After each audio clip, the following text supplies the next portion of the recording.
Good day everyone, I am Christine Landayan and the topic that I will be reporting for today is called homeschooling. I hope you will learn something from today's discussion. So what are we waiting for? Let us proceed. So what is homeschooling? Well, homeschooling, also known as home-based education, is an educational process where parents or tutors teach children at home instead of having them formally educated in a public or a provided school setting. So, we can say that homeschooling is a worldwide trend that involves educating children at home.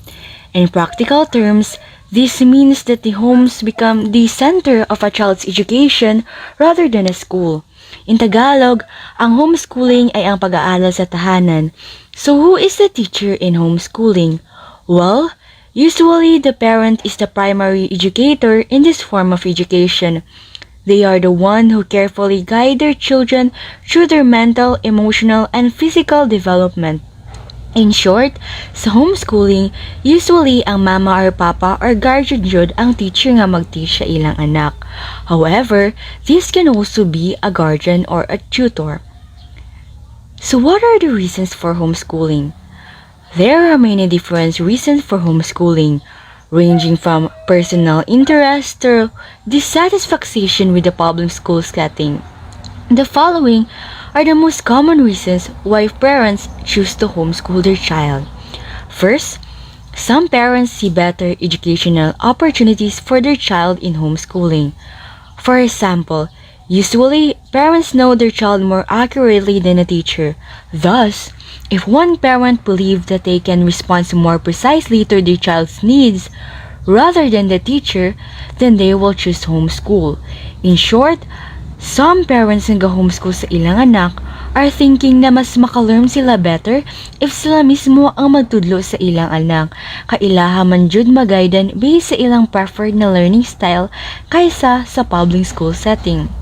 Second, some parents wants to ensure that their children are educated in accordance with their religious belief. For example, the majority of homeschooling parents in the United States are conservative Christians because they believe that the material taught in most public schools undermines real Christian values. Thus, they choose homeschooling in order to give their children a religious education. In short, naasay uban nga parents nga prefer ang homeschool because gusto nila na ang ilang mga children is makalearn in a way nga dili makasupak sa ilahang religious belief. Third, parents have concerns about the social environment or academic quality of local public schools. Most often, parents who choose to homeschool their child are concerned about bullying and the environment of the school. For example, some might be worried for their child's safety due to violence, stress, drugs, liquors, or negative peer pressure. Thus, they choose to homeschool para mailikay ilang anak sa pagkabully or any bad influence. Naasa ubang parents nga dili satisfy sa way sa pagtudlo sa eskwelahan, so they decided na sila na lang ang mag-teach sa ilang mga anak. The fourth common reason is the family is living in remote rural areas, temporarily abroad and travels frequently. So if ang family face the physical impossibility or difficulty of getting their children into school due to these reasons, homeschooling is their best option. Kay makatabang man sad ni para dili maglusod og adjust ilang anak and makaspend pa sila og more time with their family. Lastly, some parents choose to homeschool their child due to health reasons and special needs. These things can also play a role in why children cannot attend a school regularly and are at least partially homeschooled. For example, a child might have mental illness problems, special needs, or temporary illness busa dili siya makaeskwela sa isa ka public or private school. So now we will talk about the teaching methods, styles, and approach of homeschooling. Based on my research, Usually in homeschooling, a student's education may be customized to support his or her learning level, styles, and interests. So wala dyan isa nga method ang ga-follow ani. But what I will report today will be about some of the most common approaches that parents use to homeschool their children, which are the following. The first method is called the traditional style of homeschooling. This imitates a typical school's classroom setting. There is a heavy reliance on textbooks and organization by grade and subject. This method is sometimes referred to as school at home, and it can be a good option for parents who are homeschooling temporarily with plans for their children to return to conventional school systems in a year or two. So, gitawag ang traditional na same as a typical school classroom because usually, ang parents who follow these styles kay kailangan magpalit og textbook that will provide everything they need for teaching their children. In short, pareha ra siya sa pagtulo sa school where students have textbooks and workbooks that they need to answer. Nga i-follow ni usually nga approach if naay plano ang isa ka parent na ipabalik ang iyang anak o eskwela sa public school setting para dili maglisod og adopt. Next, the second approach is called classical. The idea behind classical education is to teach children to learn for themselves. This method breaks down learning into 3 stages. The first stage is called early grade, where children start for the first 4 years in the grammar stage. These are the years they can take in information the best. So, mauni siya nga stage kung asa ga-familiarize na sugod ang bata sa mga basic knowledge like grammar and alphabet. Thus, this first stage or early stage is considered as the heavy fact learning years. This stage is followed by the logic stage for the next 4 years called middle stages, roughly grades 5 to 8. These are years where students can relate information. If the learning stage brought information in the logic stage, works to help students connect that information together. In short, ang middle stage is ang portion where hinahinay na makonect sa isa ka bata ang iyang mga information nga na-learn from the learning stage. The final 4 years or upper stage, roughly grades 9 to 12, is the rhetoric stage. In this rhetoric stage, students are encouraged to think and create with the information. It is the output and application stage. So, if sa learning stage kay ga-learn or ga-observe pa og basic information ang isa ka bata, tas sa middle stage kay hinahinay ga-ka-enhance iyang listening skills kay gatagaan man siya diri og opportunity nga makating to arguments or logic, then kanina yung upper stage kay ang application portion where ang isa ka students kay i-encourage na i-apply or i-express ilang natud-an nga idea. In conclusion, classical education depends on a 3-part process of training the minds. The early years of school are spent in observing facts, systematically laying the foundation for advanced studies. In the middle grades, students learn to think through arguments, and in the upper grades, they learn to express themselves. The third approach is named after Charlotte Mason, which is a British educator born in 19th century. The Charlotte Mason style of homeschooling uses rich literature and living books rather than textbook. So when we say living books, it does not mean that the book has life. So dili siya pasabot nga living books, dili niya meaning kay buhi ang libro. Living books are written by someone with a passion for the materials or by someone who has experienced the story firsthand.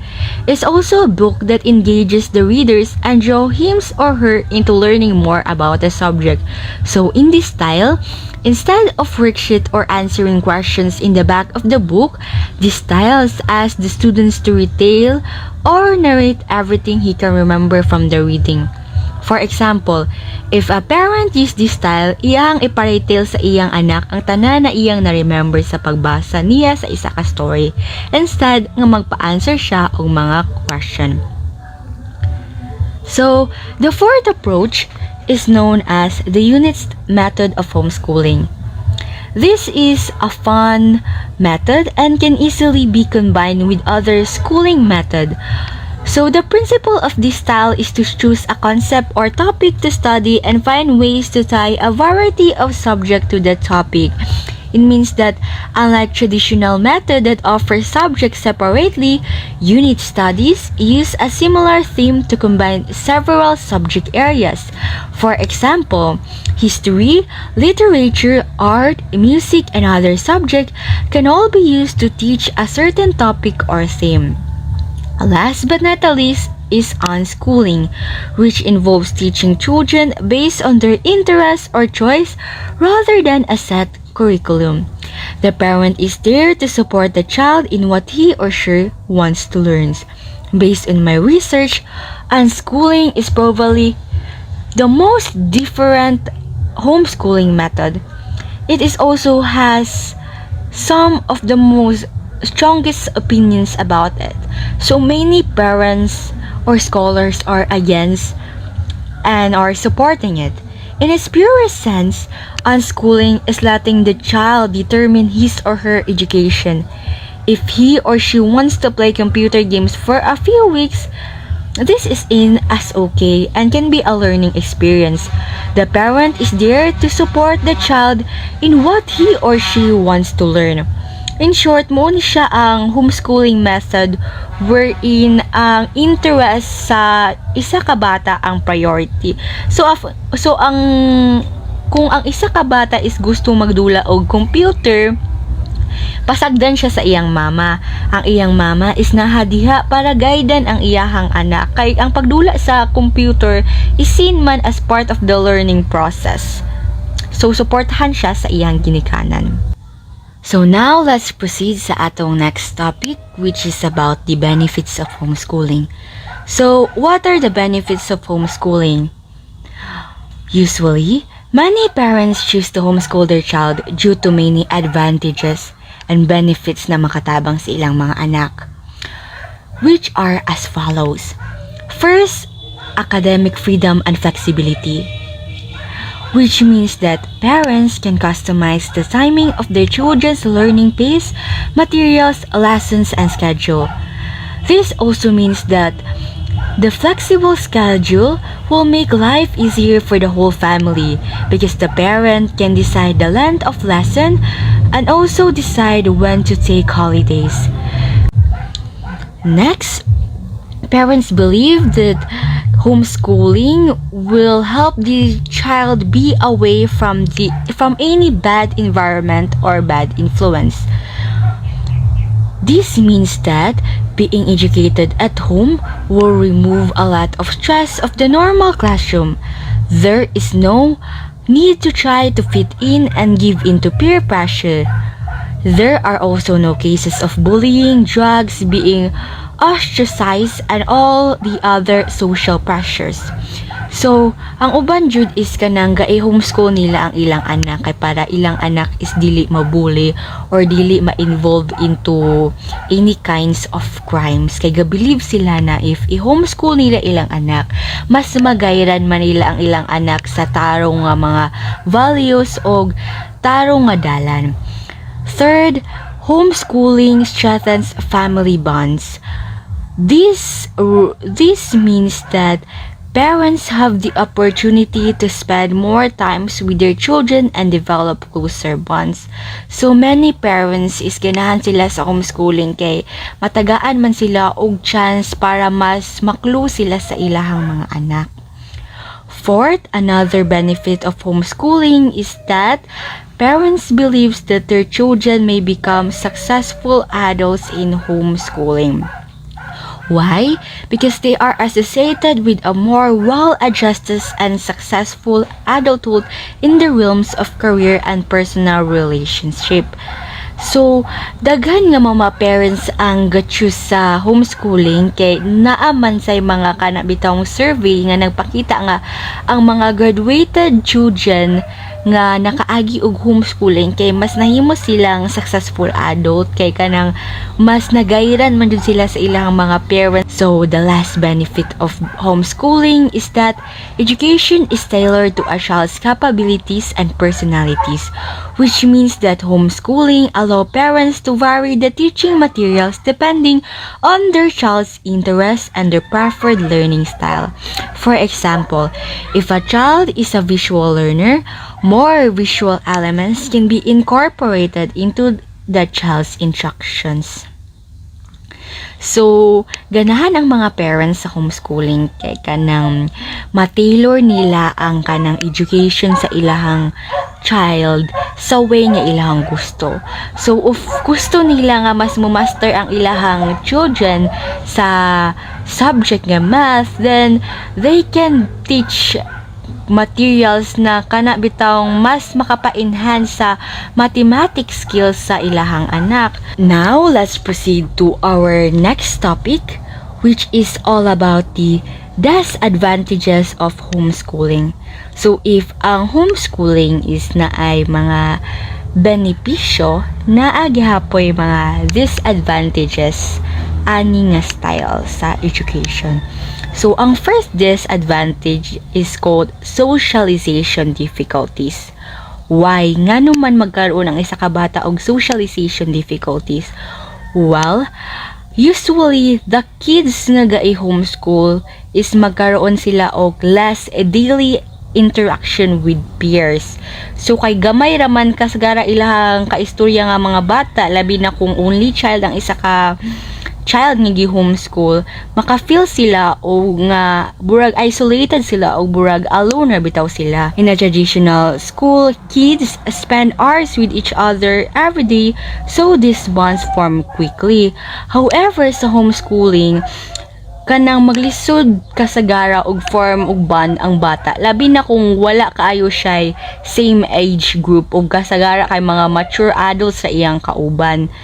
Kung i-compare nato siya sa public school setting, per may mga kita og mga kids ang isa ka bata nga same age sa iya, tas mas ma-enhance iyang confidence kay makaistorya sa uban, na-enjoy disadvantage ang homeschooling kay lagi labi na kung only child ang isa ka bata nga wala kay siya ka interact nga uban, so burag maglisod dayon siya socialize sa ubang kids, labi na kung ipabalik na siya sa traditional form of education or ipa-eskwela na siya sa public school kay mahimo na dayon siyang shy type children or maulaw siya nga mag-participate sa class. So second, the cost of homeschooling falls on the parent. So ang homeschooling man jud, unlike in public school setting where free materials are being provided from textbooks, facilities, scholarships, homeschooling can be expensive for parents. It can be expensive because the parents have to buy all the materials and find needed facilities for their children education. In short, ang homeschooling is kanang naa siya disadvantage kay kasagara ang cost jud sa mga materials o mga facilities na gamiton sa anak is ma-fall sa parents. Dili man pareha nga kana bitang sa public school is na ay mga library wherein ang children is makakapangita ra og mga libro if gusto silang magbasa, og naay mga free nga mga textbooks kay ang mag-provide kay ang teacher or ang school. Pero pag homeschooling gani ang magbayad man jud ana tanan is ang parents. So ang mahitabo dayon is kana bitang ang cost jud sa education is ma-fall sa parents, so basin madak-an jud ang parents. Muna siya ang isa ka disadvantage sa homeschooling. The last disadvantages of homeschooling is time consuming and parents are at test. So this is one of the reasons why homeschooling can be challenging. Parents may lose patience when they are trying to educate their children. For example, some parents may be too overbearing or impatient, which can cause the child to react in a negative manner. Also, when parents take the responsibility of educating their children at home, they may need to set aside time to make it work. The task of homeschooling a child is certainly not easy. So, ang homeschooling jud is time consuming. Labi na kung ang magtudlo is parents kay kasagara is whole attention jud nila is naara sa child. Tas kasagara sad mates ang ilahang patient kay dili ba jud tanan nga child is maka-learn diretsyo. So that's all. Mao to tanan guys ang mga disadvantages homeschooling. So thank you for listening everyone. So now I will be summarizing our discussion for today. So to sum it up, homeschooling is a type of education where children learn outside of a school setting under the supervision of their parents or a tutor. Families choose to homeschool their children for a variety of reasons, including individualized learning, safety, belief system, family togetherness, and academic excellence. There are many approaches to homeschooling, and it's the parents' job to choose what they prefer. Homeschooling has its own pros and cons, and it is a chance that many parents choose nowadays. So I hope you learned something from today's lessons, guys. Have a good day and God bless. Goodbye.